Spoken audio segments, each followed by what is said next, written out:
Well, question two is basically testing your knowledge of being able to work with the various string procedures and functions, and you can do it. You can do all of them.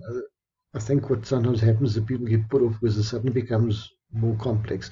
Just remember, it's just like the mathematical functions that you got, is that you can simplify it. Okay, in other words, you reduce it, you work out which part of what this actually ends up evaluating to, and what does this part start evaluating to, and then it becomes a lot easier.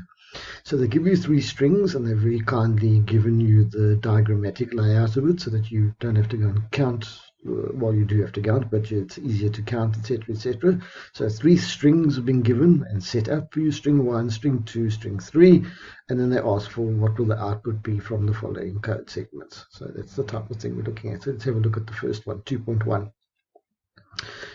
Copy from string 1 from the 25th position. Okay, so that's position Y. Okay, the 25th position is position Y.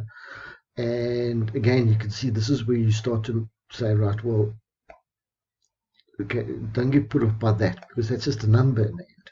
Or it either evaluates to a number or a string or a text or something, but an actual value. So length of string 1, well, there's 26 characters in it. This has got all the characters in the alphabet, some in uppercase and lowercase, but there's 26. So that effectively becomes 26. Okay, and I would suggest in a test or an exam that you just write it down like that. Or if you're not doing it mentally, it's just an idea to say, right, well, that becomes 26. They might say, but okay, I'm starting at position, because that, remember the copy function says copy starting at that position, and this is the number of characters, please. Okay, it's not from the 25th to the 26th position. Okay, so this is a 26, but it doesn't mean copy 25 and 26. It means copy 25, this many characters. That's probably the most common mistake we make with copy.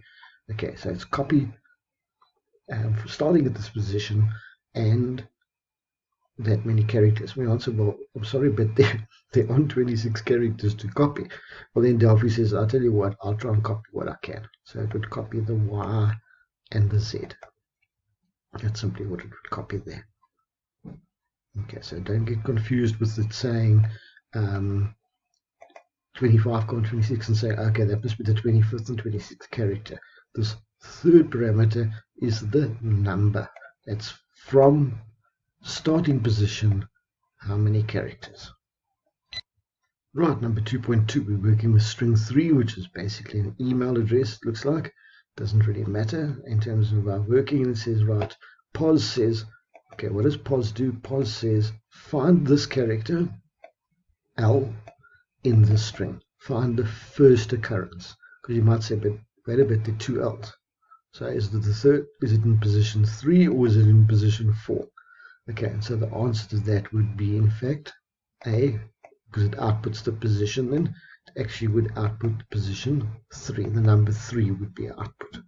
Okay, the number 3 would be output because it finds the first one. What happens if I said search for capital L?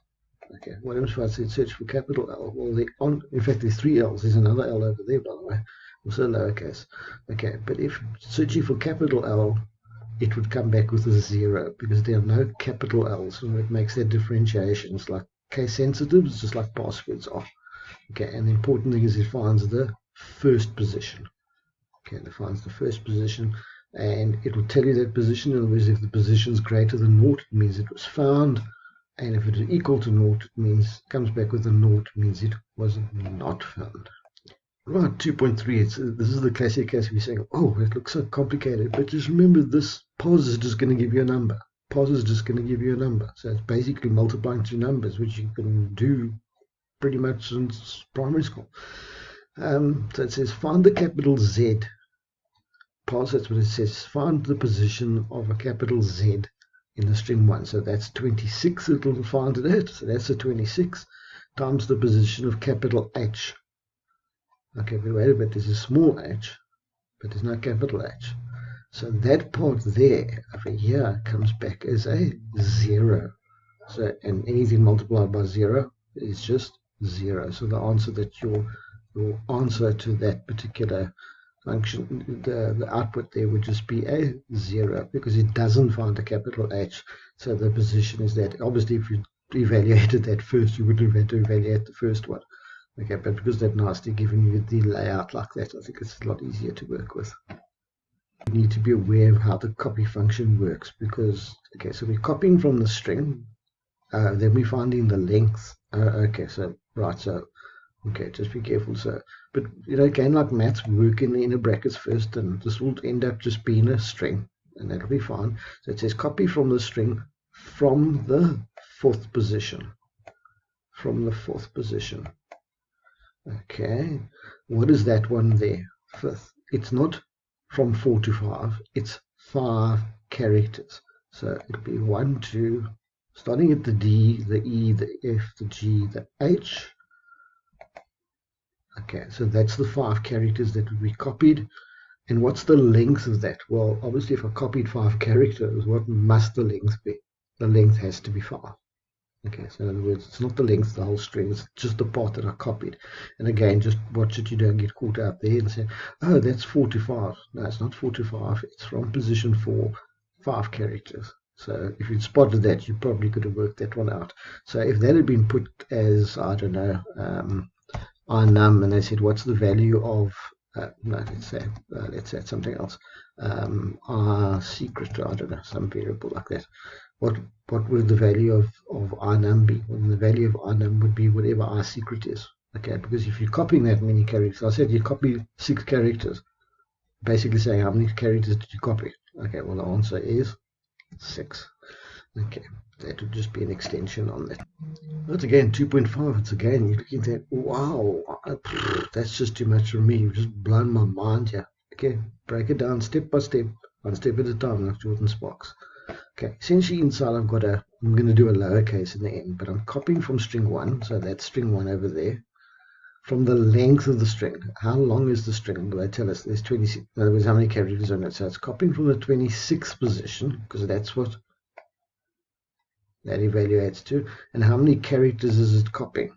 It's copying 1 character, so it's in fact only copying that character there, the capital Z.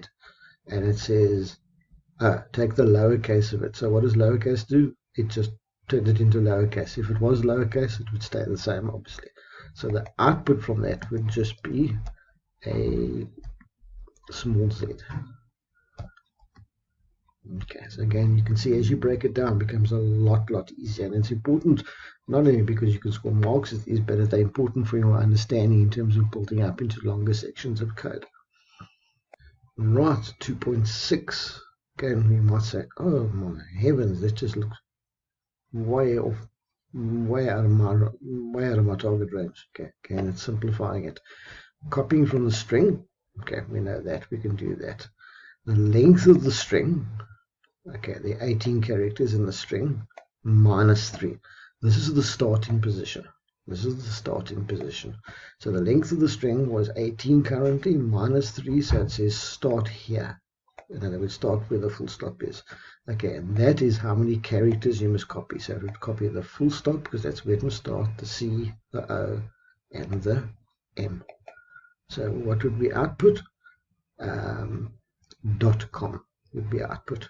Okay, because it copied from the 15th position 4 characters. Okay, see how easy it is, and I think it also helps having these little diagrams as well. So good. Right, if you remember early on in question 1, we talked about functions and procedures, and here's a case of a Delphi procedure, because it's not been assigned to a variable or used as a value anywhere. In other words, we're just calling it and we're saying, okay, how does it work?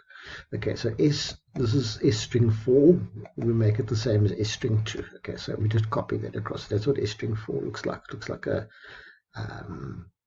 cell phone number or something like that. It looks like a, okay, insert a dash into the string. Okay, where? Into the 4th position. Okay, now it's not after the 4th position, it's that it becomes the 4th position. So that's the 1st position currently, that's the 2nd, that's the 3rd. So that's where the dash must go. Okay, so essentially what would happen, I'm just going to insert a column here.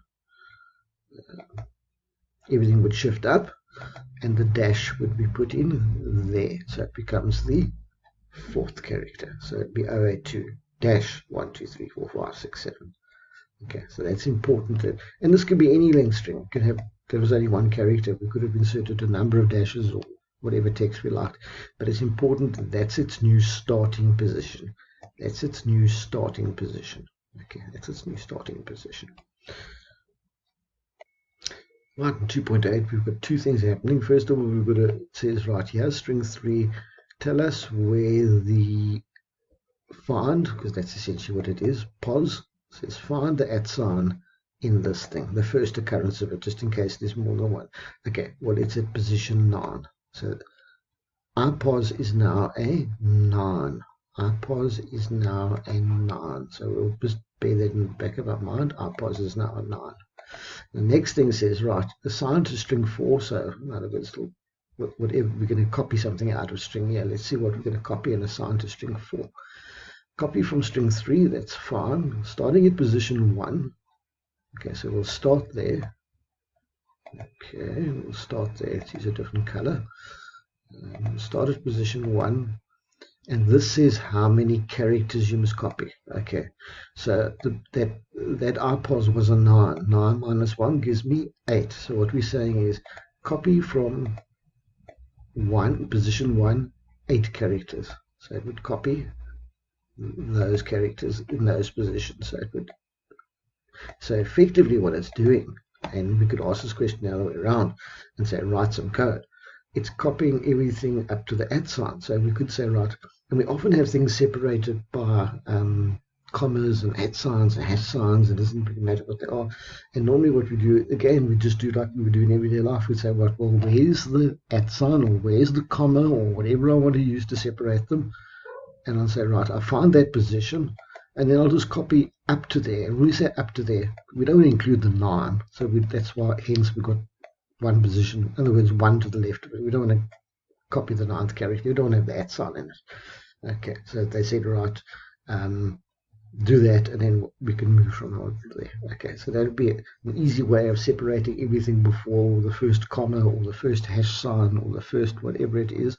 And that could be asked the other way around. So in other words, where you actually end up producing that code there, the first 2 lines there. But again, just think of it in practical examples. Got to find the position of the comma. And in fact, one of the multiple choice questions was that. Which 2 would you use? Functions would you use? You'd use the pos function to find the comma. Sorry, in this case, the @ sign. And I would use the copy function to copy everything up to in other words, 1 less than that. So in other words, don't include the @ sign as well. That sends to -1. Okay, and it's really easy to be 1 off, so just be careful of that. So again, when you've got a concrete example that you're looking at, I think it helps a lot.